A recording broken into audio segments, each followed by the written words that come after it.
Ici, la voix de l'Amérique.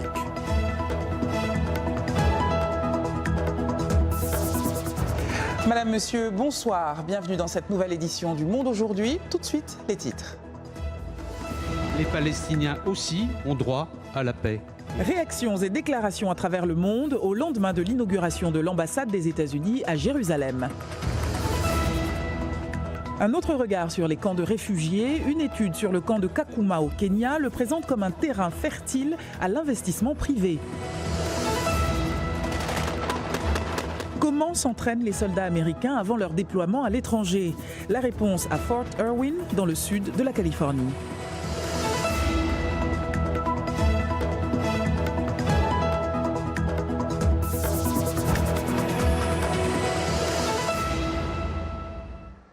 Escalade entre Israéliens et Palestiniens, ces derniers s'estimant trahis par la Maison-Blanche au lendemain de l'inauguration de l'ambassade américaine à Jérusalem. À l'ONU, des efforts visent à calmer les tensions dans la région. On fait le point sur la situation avec Irénée Hermann-Humbo. La tension déjà vive depuis plusieurs semaines s'est aggravée avec l'inauguration de l'ambassade américaine à Jérusalem. À la frontière entre Gaza et Israël, de nouvelles manifestations étaient prévues ce mardi après les incidents meurtriers d'hier qui ont fait au moins 58 morts et 2700 blessés selon des sources palestiniennes. L'action de l'armée a été brutale envers les Palestiniens, enfants, femmes et hommes inclus. Les jeunes, vous le savez, sont venus sans protection, livrer un message au monde. Ils veulent revenir sur nos terres, celles qu'on avait en 1948.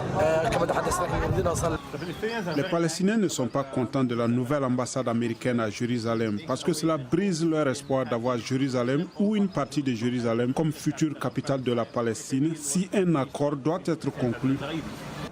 Plusieurs acteurs clés de la communauté internationale, y compris les Nations Unies, ne reconnaissent pas l'annexion en 1967 de Jérusalem-Est à Israël. Le Conseil de sécurité est en discussion en vue de calmer les esprits. Depuis la Belgique, Antonio Guterres a dénoncé la violence entre Israéliens et Palestiniens tout en insistant sur la solution à deux États. Mais sur le terrain, c'est plus facile à dire qu'à réaliser. Il n'y aura jamais de paix tant que vous ne quittez pas Jérusalem, scande toute furieuse cette femme palestinienne face à la provocation israélienne. Alors, selon leurs convictions et ou leurs intérêts stratégiques, les gouvernements ont fait ou non le déplacement à Jérusalem. Qu'en est-il des pays africains? Et d'ailleurs, quels sont les liens entre les pays africains et Israël? C'est Idriss Fall, rédacteur en chef à VOA Afrique, qui a accepté de répondre à ces questions. Bonsoir Idriss. Bonsoir Anastasie. Idriss, le continent compte 54 États. Seulement 12 pays africains ont accepté de se rendre à l'inauguration de la représentation américaine. Comment expliquer ce ratio? Parce que ces pays ont été invités. C'est-à-dire, si je prends le Rwanda, l'Angola, la République du Congo, ont été invités, ont accepté de se présenter. Mais si vous voyez bien, le Sénégal n'était pas à l'ouverture de cette ambassade. Et même les pays africains, les 12 qui ont envoyé des délégations, n'étaient pas tellement visibles devant les caméras le jour où Jared Kushner faisait son discours à Jérusalem. Vous avez cité le Sénégal. Pourquoi est-ce qu'il n'était pas là? Le Sénégal est membre en fait du comité Al-Quds qui défend les intérêts des Palestiniens. Et le Sénégal, rappelez-vous, l'année dernière, quand le président Trump a fait son annonce pour déplacer l'ambassade, il y avait une résolution qui a été votée par l'Assemblée générale de l'ONU pour condamner cet acte. Et par-delà cela, condamner aussi les colonies juives. Et le Sénégal avait voté pour condamner. Cette et que je pense qu'il y a eu quand même quelques bisbilles après, rappel d'ambassadeurs, menaces de couper l'aide. Et je pense qu'après c'est passé, on est revenu au beau fixe, en sens que le Sénégal a envoyé même un de ses ministres à Jérusalem.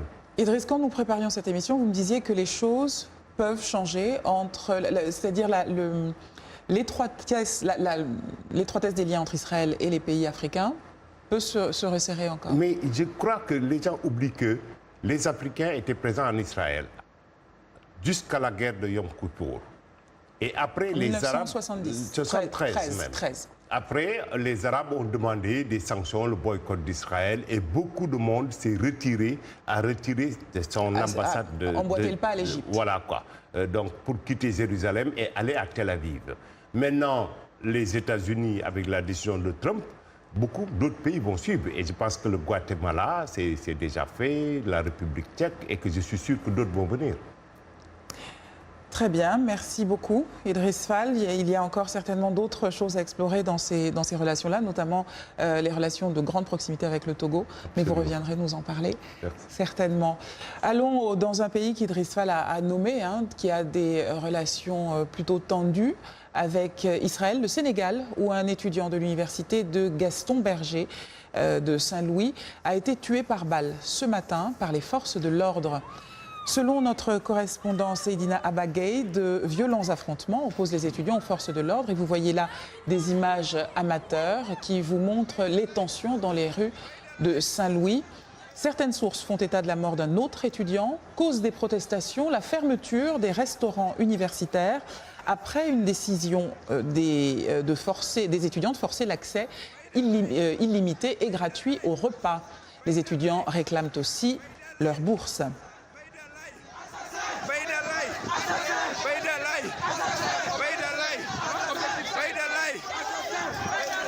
Quittons l'Afrique de l'Ouest pour l'Afrique centrale. Le gouvernement camerounais annonce aujourd'hui d'éventuelles sanctions contre des gendarmes. C'est une vidéo publiée le 12 mai dernier qui est à l'origine de l'affaire. L'on y voit des gendarmes malmener une personne ligotée, baignant dans la boue, ensanglantée. Tsobéi Alphonse Tatia, baptisé général, était le commandant des hommes armés des sécessionnistes. Si le ministère de la Défense reconnaît qu'il était activement recherché, il condamne également le traitement infligé par les gendarmes et annonce l'ouverture d'une enquête pour les identifier et les sanctionner. De nombreuses voix se sont élevées au Cameroun pour dénoncer les exactions de l'armée camerounaise au nom du terrorisme. Et nous sommes avec l'une de ces voix, Maximilienne Ngombe, en direct de Yaoundé. Bonsoir madame. Bonsoir. Vous êtes directrice exécutive du réseau des défenseurs des droits humains en Afrique centrale, le REDAC, un réseau qui est basé à Douala. C'est bien ça. Tout d'abord, quelle est votre réaction à ce communiqué du ministère de la Défense camerounais? C'est une surprise parce que c'est depuis 2016 que nous dénonçons, n'est-ce pas, les actes de torture dans les deux zones où sévit la crise sociopolitique, et que le ministre de la Défense se réveille aujourd'hui parce qu'il y a une vidéo de trop. Non seulement nous sommes surpris, mais en même temps nous nous posons des questions sur, n'est-ce pas, cette sortie spontanée. Vous êtes prudent. Oui, nous savons très bien qu'au Cameroun, dès qu'on annonce les enquêtes, c'est pour, n'est-ce pas, noyer le poisson. Chez nous, au REDAC, on a toujours dit que la question n'est plus au niveau de l'enquête. La question n'est plus au niveau de l'enquête. La question aujourd'hui, c'est que le gouvernement et le chef de l'État mettent en place, n'est-ce pas, une commission vérité, justice et réconciliation. Toutes les enquêtes qui vont être mises en place, ce n'est que pour étouffer, n'est-ce pas, la situation qui est déjà assez pourrie. Madame Ngombe, quelle est la fréquence de telles exactions dans le Cameroun anglophone?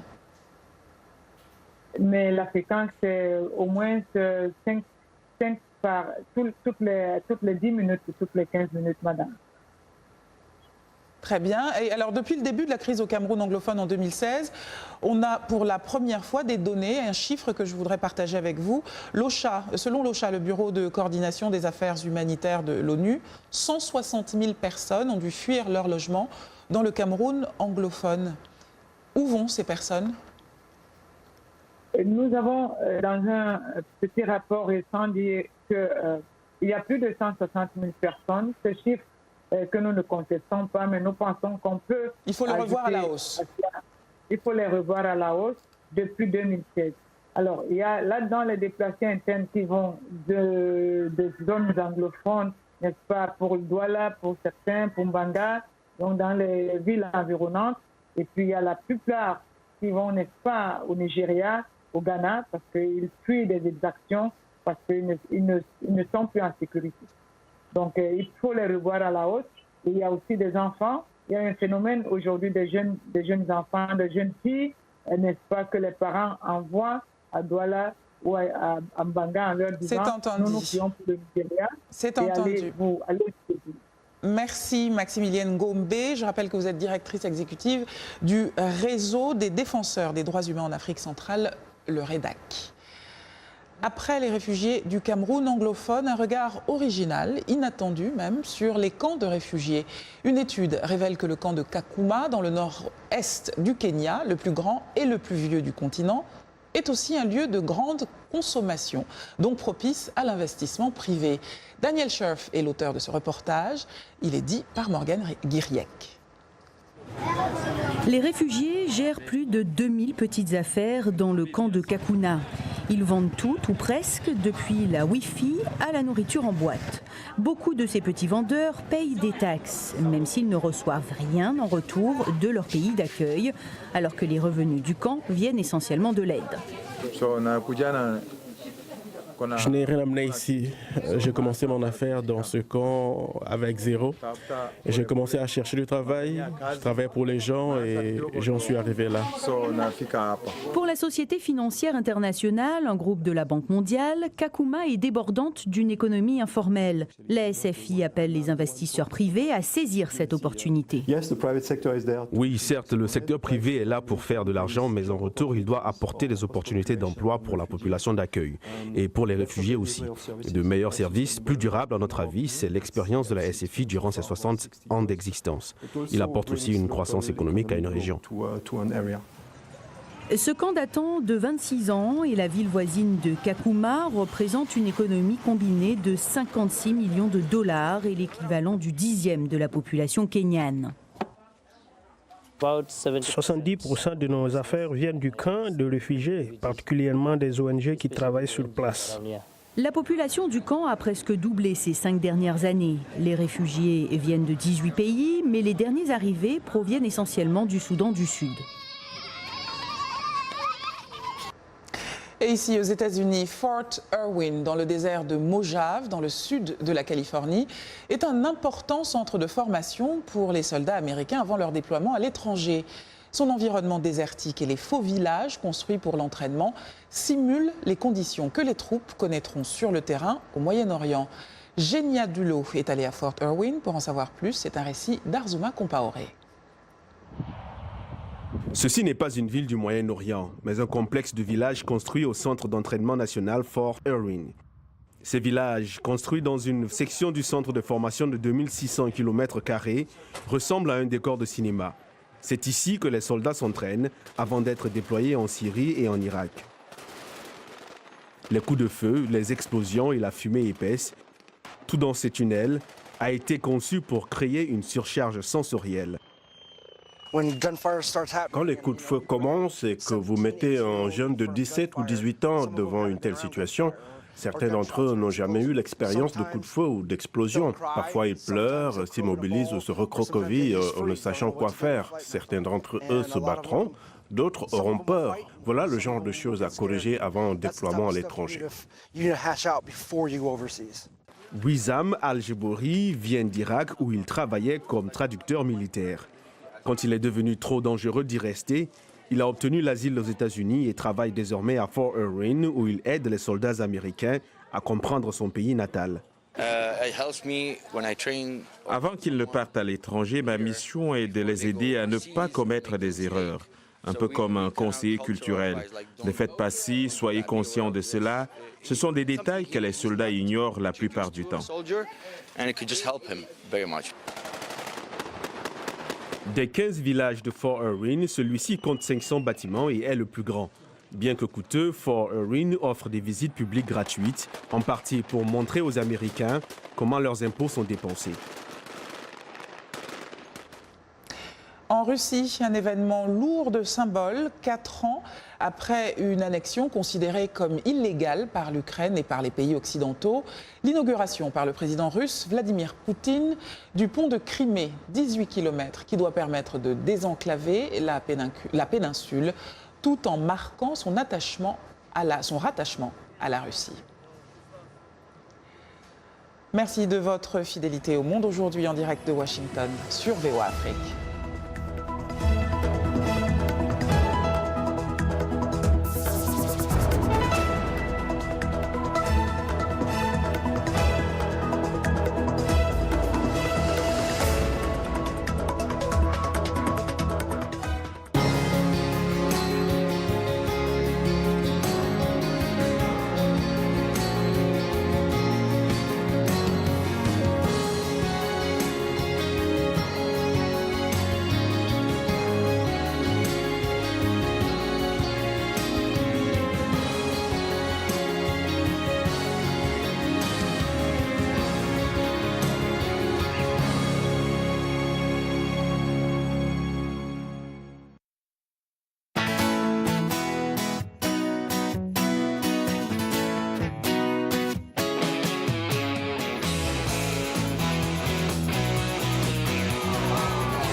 Vous regardez Le Monde aujourd'hui en direct de Washington sur VOA Afrique. Voici les titres tout de suite de la seconde partie de votre journal.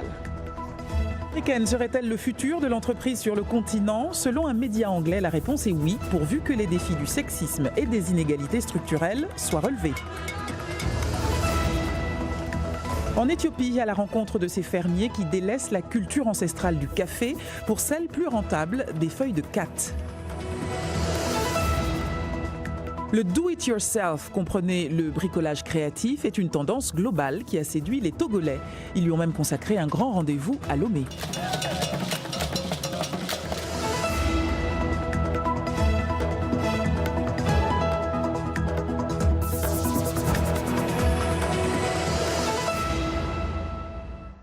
LME vous propose chaque mardi un coup d'œil sur l'économie. Cette chronique vous est présentée ce soir par Eric Manierakiza. Bonsoir Eric. Bonsoir Anna. Alors, une liaison aérienne directe a été établie entre Abidjan et New York. Un vol inaugural a décollé samedi de la capitale économique ivoirienne. Ethiopian Airlines assure cette liaison. Abidjan attend un accroissement des volumes d'échanges à la fois économiques, culturels et humains pour repositionner le pays sur l'échiquier mondial. L'année 2017 a connu une augmentation impressionnante du trafic des passagers jusqu'à plus de 2 millions. Ce chiffre pourrait doubler d'ici 5 ans et à l'horizon 2025, l'aéroport international d'Abidjan aura la capacité d'accueil de 10 millions de passagers. C'est impressionnant. Eric, enchaînons avec du business. Les femmes africaines émergent dans la création d'entreprises malgré les circonstances défavorables et ces entreprises constituent le moteur de la croissance en Afrique subsaharienne. La capacité des femmes à créer et à diriger des entreprises est un potentiel énorme pour stimuler la croissance au prochain siècle. L'Afrique a acquis une réputation enviable en tant que leader mondial de l'entrepreneuriat féminin. C'est ce que révèle Mastercard dans son index des femmes entrepreneurs. L'Ouganda et le Botswana sont en tête de liste sur le continent. Bravo à eux. Cependant, Eric, les femmes chefs d'entreprise ont des limites structurelles quand il s'agit de réaliser leurs projets. C'est le défi majeur, Anastasie. L'omniprésence du sexisme et des inégalités structurelles limitent fortement ce potentiel de la femme. Il y a aussi le manque d'accès aux services de soutien, au parrainage des chefs d'entreprise et aux chaînes d'approvisionnement. L'inclusion financière reste un problème sérieux. Les femmes n'ont toujours pas accès à la banque, sans parler du capital nécessaire pour développer une entreprise. Une grande partie du soutien aux entreprises appartenant à des femmes se focalise sur la production locale de biens de consommation. Ces entreprises commencent petites et restent en grande partie petites. Beaucoup de femmes travaillent dans des secteurs traditionnels comme l'alimentation et les cosmétiques, mais éprouvent de difficultés pour passer des entreprises de subsistance à des entreprises de transformation. Au Nigeria, par exemple, il n'est pas aisé de surmonter les obstacles bureaucratiques. Anna. Alors, Eric, on a bien compris que ces femmes sont capables. Est-ce qu'il existe des mécanismes pour exploiter leur potentiel? Deux choses, Anna, le mentorat et le parrainage. Les femmes manquent de façon disproportionnée de ce type de soutien. Celles qui ont réussi citent les mentors et sponsors comme étant essentiels à leur ascension. Les mentors partagent généralement des conseils et les promoteurs tirent parti des liens ou des finances pour réussir. Des études démontrent que le parrainage fait une différence décisive dans la réussite professionnelle. Eric Manierakiza pour la chronique économie, merci beaucoup. C'est un plaisir, Anna. Tout autre chose à présent, le Kenya et le Ghana ont remis à la Commission de l'Union africaine les documents de ratification. En Éthiopie, les caféiculteurs sont confrontés au changement climatique et à la fluctuation du prix du café. Une situation qui occasionne l'abandon de cette culture au profit du khat, une plante considérée comme un stupéfiant dans de nombreux pays, mais de plus en plus rentable pour les agriculteurs. Faisons le point tout de suite avec Blanche Sanou. Djemal Moussa est l'un des agriculteurs qui ont choisi de cultiver du khat au lieu du café. Le père de 6 enfants, âgé de 45 ans, affirme que ce produit narcotique lui apporte plus de revenus. Le khat m'offre beaucoup d'avantages. Dès que je l'amène au marché, il se vend immédiatement. Et puis j'en profite aussi. Quand je le mâche, je travaille mieux et de manière productive. Sans oublier que c'est ça qui m'aide à élever mes enfants. Le kata edulis ou le kat est une plante mâchée pour ses effets stimulants. La popularité de ses feuilles a commencé au début des années 2000 à Awede, une petite ville située à 35 km de l'ancienne ville de Harar. Une culture qui rapporte près de $4 le kilogramme, comparé au café qui se vend à $2 le kilo. Chaque jour, des camions viennent s'approvisionner toutes les 30 minutes pour ensuite desservir tout le pays. Le khat est plus utile pour le fermier que le café. L'un est récolté seulement une fois par an et l'autre, vous pouvez le cueillir 2 fois par an. Malgré cette concurrence, le café demeure dans les mœurs de l'Éthiopie. Près de 15 millions de personnes dépendent de cette culture pour leur subsistance. Des grands producteurs tentent de maintenir l'image du pays, même si la tâche s'avère difficile. Si cette tendance se poursuit, cela va avoir un impact négatif sur les agriculteurs et les hommes d'affaires comme nous. L'Éthiopie est l'un des plus grands producteurs de café d'Afrique. Il vise des revenus annuels de $2 milliards d'ici 2019-2020. Place au sport à présent. Yacouba Ouedraogo, bonsoir. Et bonsoir à vous, chers amis sportifs. Ligue africaine des champions pour commencer. Décidément, toujours pas de victoire pour Al Ahly après 2 journées de phase de groupe. Le géant du Caire s'est incliné ce soir même 0-2 à Kampala devant les Ougandais de Kampala City Council après sa défaite initiale Kassissié. Empoche donc ses 3 premiers points. Al Ahly reste à un seul point dans le match du groupe D. Mbabane a décroché sa première victoire lors de la réception de Primeiro Agosto. Le club choisi en a profité pour prendre seul la tête du groupe avec 4 points. En Europe, c'est la grosse affiche que vous attendez tous demain. Au programme, la finale de l'Europa League entre l'Olympique de Marseille et l'Atlético Madrid. Les Marseillais rêvent de remporter leur 2e Coupe d'Europe. La France attend toujours sa première Europa League, mais l'imperméable et redoutable Atlético Madrid se dresse devant cette ambition. Sans aucun doute, les Colchoners sont les favoris, comme le reconnaît le Marseillais Adil Rami. De toute façon, logiquement, et on le voit, bien évidemment, que l'Atlético est meilleur que nous. Mais après, depuis le début de saison, de toute façon, on est parti outsider. Donc on a cette image-là, on l'assume, et puis on verra après la finale si cette étiquette d'outsider nous a rapporté bonheur. OM Atlético Madrid, c'est donc demain au Parc de Lyon, en France donc, à 18h45, temps universel. Et on sent que si vous pouviez, vous prendriez l'avion pour vous y rendre. Merci Yacoub, bonne soirée. À vous et aux amoureux du sport, vous revenez demain de toute manière. La cohabitation pacifique entre juifs et musulmans, c'est possible. C'est en tout cas ce que vivent les habitants de l'île tunisienne de Djerba, dans le sud du pays. Environ 1200 citoyens juifs y vivent, en coexistence paisible avec leurs concitoyens musulmans. C'est un récit de Dili Diko. Ce n'est pas seulement une déclaration. Djerba veut promouvoir la paix et la tolérance de façon pratique. En plein cœur du quartier Harak Bira, cohabitent des enfants juifs et musulmans dans une école juive. Nous n'utilisons pas le mot tolérance parce qu'il implique qu'il y a une rancune qui a besoin d'être pardonnée. Nous coexistons en tant que frères sans différence. Pourquoi parlons-nous de tolérance alors? La tolérance n'est pas dans notre dictionnaire.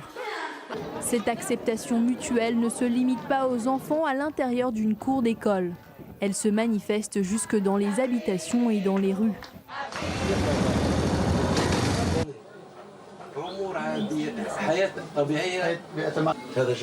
J'ai un voisin juif et un autre musulman. Nous vivons tous comme des Tunisiens. Nous ne pensons pas au fait que quelqu'un est juif ou musulman. Il n'y a pas de différence. La religion est entre chaque personne et son créateur. On n'a pas l'impression que quelque chose nous sépare. Ce que nous avons est normal. Dans cette synagogue, Sirine Ben Saïd, une musulmane tunisienne, a apporté des bougies et écrit ses espoirs pour l'avenir sur un œuf lors d'une cérémonie religieuse juive. Elle veut partager les rituels avec ses amis juifs car pour elle, la Tunisie est un pays de coexistence et de liberté religieuse. Connaissez-vous le do-it-yourself? Cette manière de faire du bricolage en étant créatif a des adeptes dans le monde entier, au Togo aussi. La capitale Lomé a d'ailleurs été le théâtre d'un grand rassemblement de passionnés. Notre correspondante Christelle Mensa est allée à leur rencontre. Samedi dernier, les amoureux du do-it-yourself se sont donné rendez-vous à l'Institut français du Togo, à Lomé, pour la 2e édition du Lomé Mini Cœur Faire. Faire par soi-même, c'est effectivement une nouvelle manière de voir le monde, parce qu'on arrive à trouver toutes les informations, que ce soit sur Internet, que ce soit dans les livres. On arrive à obtenir toute la méthodologie pour arriver à démonter un portable tout seul, à créer un projecteur, à remonter un vélo. L'Afrique y arrive aussi. Pour l'occasion, l'Institut a pris des allures de gigantesques terrains de jeu pour curieux, inventeurs, enfants et écologistes. Au Lomé Mini Maker Faire, un responsable d'atelier se remémore les débuts de l'imprimante 3D au Togo. Ça a commencé au Togo avec M. Afat Ninkou qui était au WELAB dans le temps. Et donc nous avons un peu reproduit la même chose pour faire notre imprimante. Et donc il y avait les déchets d'équipements électriques et électroniques. Nous les avons pris, nous avons assemblé cela pour faire la structure. Nous on doit improviser et c'est ça en fait être maker. Un peu plus loin, une lycéenne présente au public les robots qui vont participer au concours RoboRêve en juin prochain en France. Alors on a ce robot-là qu'on va présenter au lycée pour notre concours. Alors on a une carte où on mettra la programmation. On a un capteur ultrason pour voir les objets. On a 2 roues folles et 2 roues. Et ici on a le capteur de ligne. De plus jeunes enfants participent aussi. Zoom sur un groupe de petites filles venues exposer leur projet d'école sur la vie du marché. Dans cette unité sur les marchés, nous avons appris c'est quoi le commerce et toutes les choses à savoir sur le marché. Nous avons créé notre propre monnaie qui s'appelait le MES. Les messes s'échangeaient comme des services, c'est-à-dire que si une personne rend un service à une autre, on s'échange contre 10 messes. Et à la fin, tout le monde a récolté des messes pour avoir suffisamment d'argent pour acheter à notre marché. Lomé Mini Maker Faire, c'est le lieu idéal de l'ingéniosité et de la créativité à la togolaise. Cher diamant. 3 diamants mis en vente aux enchères aujourd'hui à Genève devraient rapporter 18,5 millions de dollars américains. Parmi eux, le Farnese Blue, un diamant bleu de 6 carats 16. À lui seul, il devrait atteindre entre 3 700 000 et 5 300 000 dollars américains. Offert à la reine d'Espagne en 1715, il a été depuis transmis entre familles royales européennes. L'Espagne, la France, l'Italie, l'Autriche y ont eu droit. C'est la première fois que le Farnese Blue est mis en vente. Et c'est la fin de ce journal. Merci de votre attention. Je vous retrouverai avec grand plaisir demain, même lieu, même heure. Très belle soirée sur VOA Afrique.